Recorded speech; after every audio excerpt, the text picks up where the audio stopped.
బండి సంజయ్ కుమారుడు బండి భగీరథపై నమోదైన ఫోక్సో కేసుపై వెంటనే తదుపరి చర్యలు చేపట్టాలన్నారు మునుగోడు మాజీ MLA Kusukuntla Prabhakar Reddy. Farm house లో అత్యాచారం చేశాడని మైనర్ బాలిక ఫిర్యాదు చేస్తే పోలీసులు ఎందుకు మిన్నుకుంటున్నారని ప్రశ్నించారు. బండి సంజయ్ నిజంగా నిజాయితీపరుడైతే తన కొడుకు వ్యవహారంలో నిష్పక్షపాతంగా దర్యాప్తు కోరాలన్న ఆయన బాధితురాలి కుటుంబ సభ్యులను పిలిచి బెదిరించడం ఎంతవరకు సమంజసమని మండిపడ్డారు. బీజేపీ తలదించుకునేలా విలువలు లేకుండా చేస్తూ ఉన్నాడని విమర్శించారు. ఇప్పటికైనా బండి సంజయ్ ఆత్మశుద్ధి చేసుకుని పోలీసులకు సహకరించాలని కోరారు కూసుకుంట్ల ప్రభాకర్ రెడ్డి.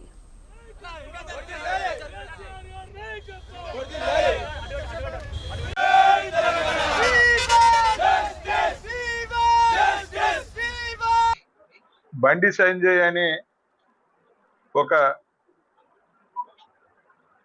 కేంద్ర సహాయ మంత్రి, రక్షణ సహాయ మంత్రి, హోంశాఖ సహాయ మంత్రి ఇలా తను ఏం చేస్తున్నాడో తనకు అర్థం కావటం లేదు. ఇలా హోంశాఖ సహాయ మంత్రిగా ఉన్న తన కొడుకు ఎవరైతే ఉన్నారో భగీరథ్ ఒక మైనర్ బాలికను ఫామ్ హౌస్ లోకి తీసుకెళ్లి కూల్ డ్రింక్స్ లో మత్తు మందు కలిపి అత్యాచారం చేసిండని ఆ అమ్మాయి వాళ్ళ కుటుంబం కూడా పోలీసులకు ఫిర్యాదు చేశారు.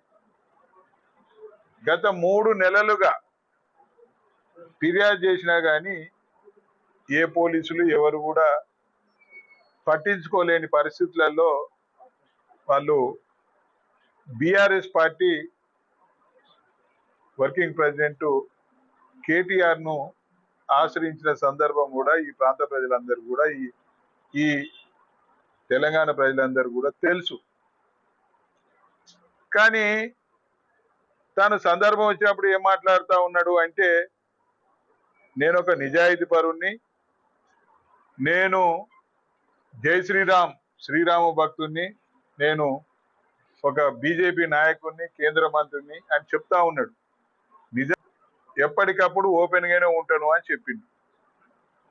నిజంగానే నువ్వు కేంద్ర హోంశాఖ సహాయ మంత్రివి ఈ దేశానికి అనుకుంటే, నీ కొడుకైనా ఇంకా నీ కుటుంబ సభ్యులైనా ఇంకెవరైనా ఏ పొరపాటు చేసినా బహిరంగంగా నువ్వు వాళ్ళని శిక్షించాలని డిమాండ్ చేయాలి.